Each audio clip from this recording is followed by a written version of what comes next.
36 minutos. Ela já está aqui no estúdio, a nossa convidada hoje, a deputada Cristiane Dantas, do Partido Solidariedade. A gente está no Augusto Lilás, né? E a gente convidou ela para falar aqui sobre um tema que ela trata desde quando, né, assumiu o mandato de deputada estadual. Ela é bastante combativa nesse tema, o tema da violência contra as mulheres, né? E a gente só, para lembrar aqui, os recentes dados do Anuário Brasileiro da Segurança Pública, né, do Fórum Brasileiro da Segurança Pública, divulgado agora, recentemente, em julho de 2025, feminicídios consumados no Brasil, quase 1.500.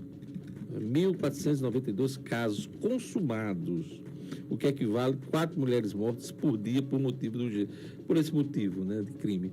E mais de 3 mil casos, aliás, quase 4 mil casos de tentativa de feminicídio. E a gente teve recentemente um caso escabroso aí que ganhou repercussão nacional, internacional, que foi o atleta lá do basquete, o ex-atleta, o Igor, que agrediu uma moça dentro de um elevador. Bom dia, deputada Cristiane Dantas. Bom dia, Diógenes. Bom dia a todos os ouvintes. Bom dia, bancada. Prazer em revê-la. Prazer é nosso. Olha, vamos lá. Como é que a senhora se depara com dados como esse do Fórum, de 1.500 feminicídios, né? Tem crescido, e quase 3.870 ocorrências, um crescimento de 19% em relação ao ano anterior. Isso desanima? É preocupante, né? Mostra que devemos tratar dessa temática do desafio do combate à violência doméstica mais ainda, porque quando nos deparamos com números que vêm na contramão do que nós gostaríamos que tivesse acontecendo, né? É crescente o número de denúncias, mas nós precisamos ter mecanismos onde apoiem essas mulheres, porque muitas vezes essas mulheres vítimas, elas passam anos num relacionamento abusivo, num namoro, num casamento, e para romper esse ciclo de violência, precisa de coragem. Por quê? Ela pensa no filho, pensa na sua dependência econômica, muitas vezes do agressor. Pensa na sociedade. Pensa na sociedade, porque há o julgamento, né? Ninguém apanha porque quer. E a culpa também nunca é da vítima, porque, pasmem, ainda escutamos dizer por que Juliana passou tanto tempo, por que essa moça do elevador, que foi um caso que repercutiu em todo o Brasil, né? E nos deparamos ainda com julgamentos como se a culpa fosse dela. Então, ainda temos esses comentários e julgamentos de que a culpa é da vítima, que a mulher está naquele relacionamento por opção. E não é por opção. Muitas vezes a dependência psicológica, né, a dependência emocional, que faz com que aquela mulher fique naquele relacionamento por muito tempo. E para isso nós precisamos ter a rede de apoio funcionando, as delegacias, as casas-abrigo, porque muitas vezes a mulher não tem para onde ir, nem a família ali acolhe. Muitas vezes a família também é refém desse agressor, porque o agressor ameaça não só a vítima, mas também se você contar para sua mãe ou para seu pai, eu vou matar. Então é uma teia ali onde a mulher fica muitas vezes sem conseguir reagir àquela violência. Deputada, no seu mandato você fez avançar em projetos importantes como a Sala Lilás, né? Como que esses projetos ajudam aí no acolhimento para que essa vítima tenha coragem de denunciar, de se afastar do agressor? Bom, esse atendimento multidisciplinar, ele é muito importante. A Sala Lilás hoje, na Assembleia Legislativa, nós temos essa sala onde funciona dentro da Procuradoria da Mulher, que é um órgão onde tem esse acolhimento e essa orientação. É uma psicóloga, assistente social e advogados. Então, a orientação jurídica para a mulher saber os seus direitos, saber o que é que ela pode fazer, pedir uma medida protetiva, tirar os seus pertences de casa, ou que essa medida protetiva afaste esse agressor do lar, orientar com relação a tudo. E fazer com que essa mulher se encoraje a denunciar, Diógenes, porque eu acho que é a principal ferramenta. Ela denunciar porque ele precisa responder pelos atos, pelas agressões. E acabou aquela história, né, deputada? Antigamente se dizia assim, briga de marido e mulher, ninguém mete colher.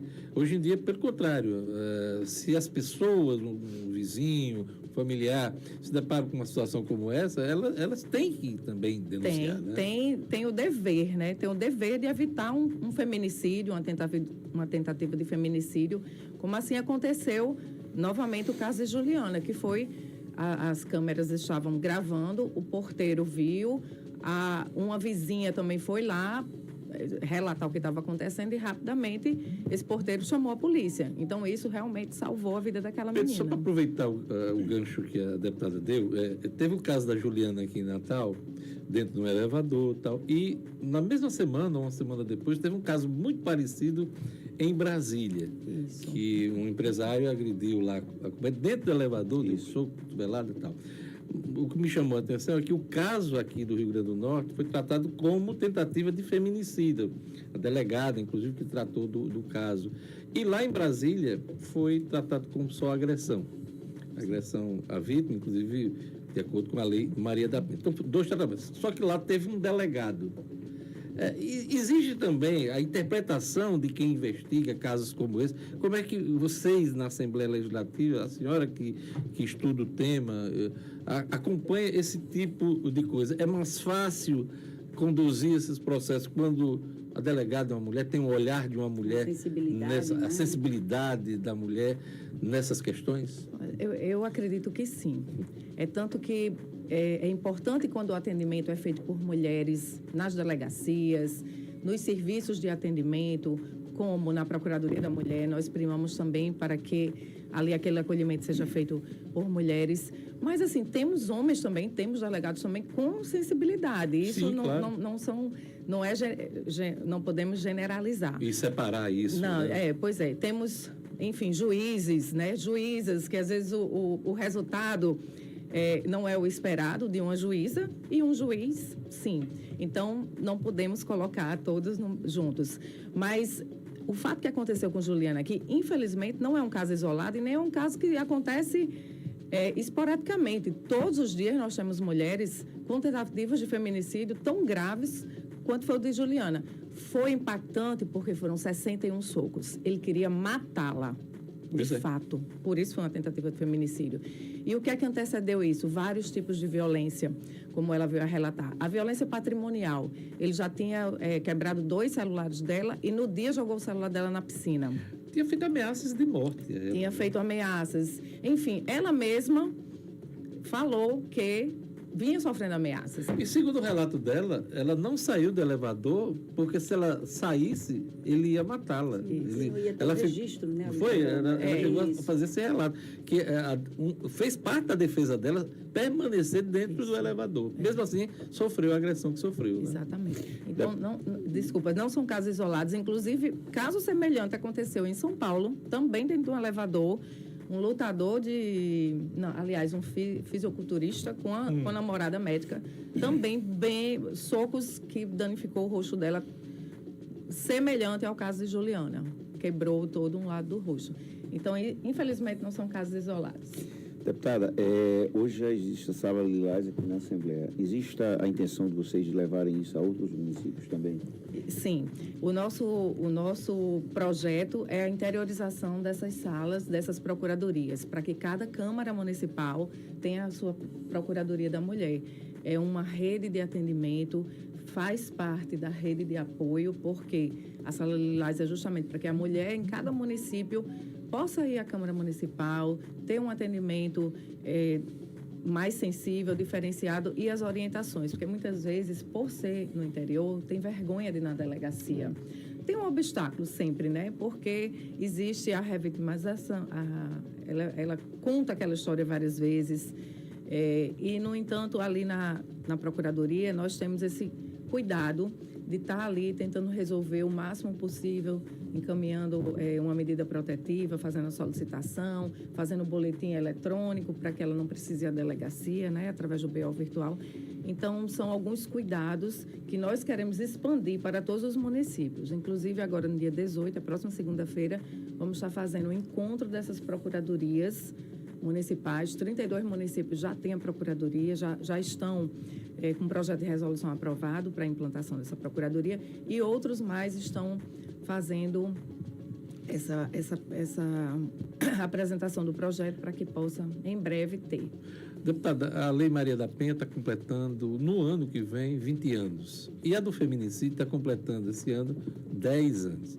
Lei, acredito eu, que não falta. Ações no sentido de combate, de chamar a atenção da população, também não em todos os estados, inclusive aqui no Rio Grande do Norte. Nós temos casas de abrigo, nós temos a delegacia da mulher, então tem muitos instrumentos. Mas por que esses casos têm crescido? É porque as pessoas estão denunciando mais? Ou a nossa sociedade está ficando mais violenta? E a gente vê até na discussão da política, que a senhora faz parte desse mundo político, alguns grupos políticos até estimulando esse tipo de coisa, de misoginia, de desatenção e de menosprezo às mulheres. Qual é a impressão que a senhora tem de tudo isso? É a impressão que nós temos que ter mudanças desde a base da educação, de crescer com respeito, na verdade. Porque muitas crianças vivenciam essa violência. O menino de ver o pai batendo e a menina vê a mãe apanhando. E nós temos que ter aí essa desconstrução do machismo, como a gente chama. Porque muitas vezes o menino é criado para bater mesmo, para ser valente, para ser forte. Uma questão cultural, Uma questão cultural. E isso vem atingir, com certeza, a fase adulta. Então, se esses meninos crescem, né, dentro da escola, que não tenha também falando dessa pauta, que é importante, como o Projeto Maria da Penha vai à escola, é importante estar tratando da violência para que ela acabe na raiz. A raiz é a educação. Nós precisamos educar os meninos para que respeitem as meninas. E precisamos ter essa política pública também de respeito, porque não adianta só a família, tem que ser a sociedade. A família é importante, mas muitas vezes essa menina que vê a mãe apanhando, ela pode ser uma futura vítima. E esse menino que vê o pai batendo pode ser um futuro agressor. Semana passada, o deputado teve uma cena bem forte na Paraíba, né? Meio da rua. Um pai começou a agredir a mãe, a filha foi tomar as dores e ele bateu nas duas. Na filha e na mãe, no meio da rua, cara. E a menina teve que sair correndo, a mãe também, as duas abraçadas, porque ele saiu batendo nas duas como quem bate num... Né? Você viu isso aí, né? E muitas, assim, muitas famílias vivenciam isso, muitas mulheres. E a menina ali tentando proteger a mãe e apanhou do mesmo jeito. Então, é chocante, né? A gente vê esse tipo de imagem e, assim, nos dias atuais, ainda nos deparamos com isso, com machismo forte mesmo, enraizado. Deputada, e diante tantas cenas chocantes, né, como a gente relatou aqui alguns exemplos, nesse agosto lilás, o que é que a gente pode esperar de novidade do Legislativo? Votação, projetos para endurecer as regras, para dar mais garantia de proteção à mulher? Bom, a nível estadual nós temos muitas leis importantes, como foi a criação do Agosto Lilás, a criação da Patrulha Maria da Penha, que faz o monitoramento das medidas protetivas, a lei dos condomínios, também é de minha autoria, que obriga os administradores e síndicos a avisar a autoridade policial em caso de violência, ou chamar a polícia imediatamente se a violência estiver acontecendo. No caso da Juliana, foi o porteiro do prédio, condomínio, que avisou, inclusive, outros moradores, e o cara já saiu preso de lá. Exatamente. Então, assim, foi exemplar, inclusive, a atitude, não só do porteiro, mas dos condôminos. Mas principalmente o porteiro, que em 8 minutos a polícia chegou. Né? Pois é. A polícia foi ágil, então tudo isso colaborou para Juliana ter sobrevivido, né, à tentativa de feminicídio. Existem as leis federais também, a lei do feminicídio aumentou agora a punição, né, de 20 a 40 anos. E nós precisamos, sim, de leis punitivas que enrijeçam mais para que o agressor tenha medo, de fato, de cometer. Porque hoje a gente não vê essa realidade. Apesar de ter aumentado a pena para o feminicídio, mas a gente vê acontecendo, tanto os feminicídios como as tentativas. Então, o que é que transparece isso? Que os agressores, eles não estão preocupados com isso. Eles querem dizer que é a posse, né? Se ela não está comigo, não vai estar com ninguém. Então, a gente vê que são 61 socos, machadadas, muitas facadas. São crimes de ódio. É uma coisa impressionante. E, às vezes, a morte dos filhos, da sogra, da mãe. Isso. Quer dizer, é uma violência extrema, né? Extrema. O Ricardo Lago está parabenizando a entrevista. Felipe Bruno Macedo está parabenizando a deputada pelos posicionamentos lúcidos e relevantes que ela tem tido sobre esse tema e outros temas também dos direitos. Eu gosto de ler essas coisas porque é o reconhecimento que as pessoas têm não só desse tipo de entrevista, mas também do trabalho dos nossos convidados. Então, realmente é extremamente relevante. O agressor, às vezes, quando passa pela justiça, tem, inclusive, um encaminhamento para até educacional, para ele tentar rever. Isso funciona? Tem funcionado, deputada? Funciona. O Ministério Público tem um trabalho pioneiro, que são os grupos reflexivos. Isso é muito importante, porque esses grupos reflexivos, a reincidência é mínima. Às vezes quase zero. Quando o agressor passa por esse tipo... Inclusive, isso não é tido nem como sanção, como castigo, não. É um trabalho de reinserção dele, inclusive, no ambiente social e familiar. Exatamente. Né? Então, relatos que nós temos é que o homem entra de um jeito, de uma forma, e quando termina os 10 encontros, ele sai já consciente dos atos que ele praticava e de que não quer mais aquela realidade para a esposa, para a namorada. Enfim, ele realmente muda. Poucos voltam a praticar a agressão. Então, isso é importante. A senhora falou na Lei Maria da Penha que vai às escolas. E aí eu lhe pergunto, não seria o caso de ter uma disciplina em algum momento da formação, seja no ensino médio, seja até no ensino fundamental, para que o adolescente, o jovem, passe a ter informações,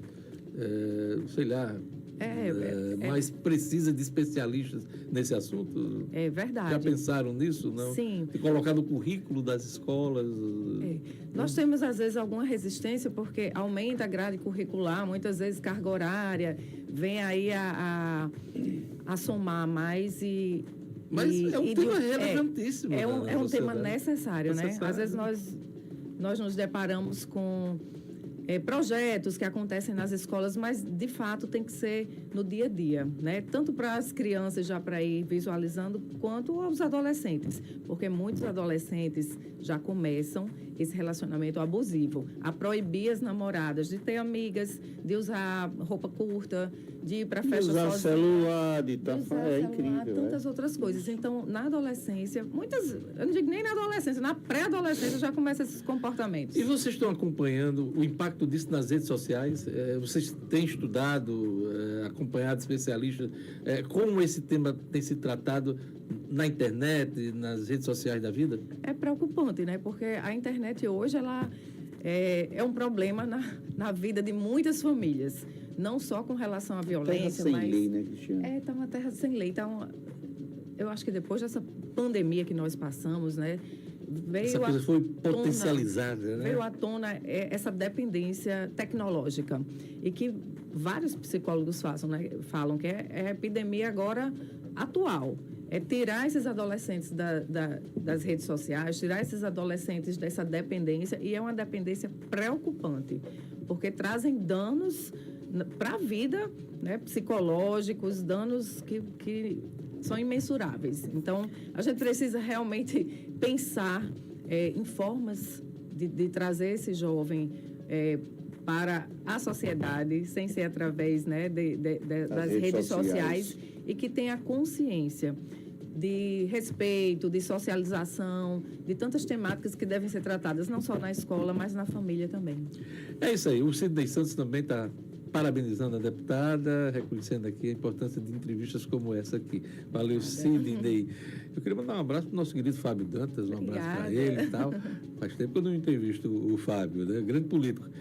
Queria abraçar e agradecer sua presença aqui no nosso programa, tá? Obrigada, Diógenes, e é muito bom participar, trazendo aqui temas tão relevantes. É isso aí. Até amanhã, né? Até amanhã.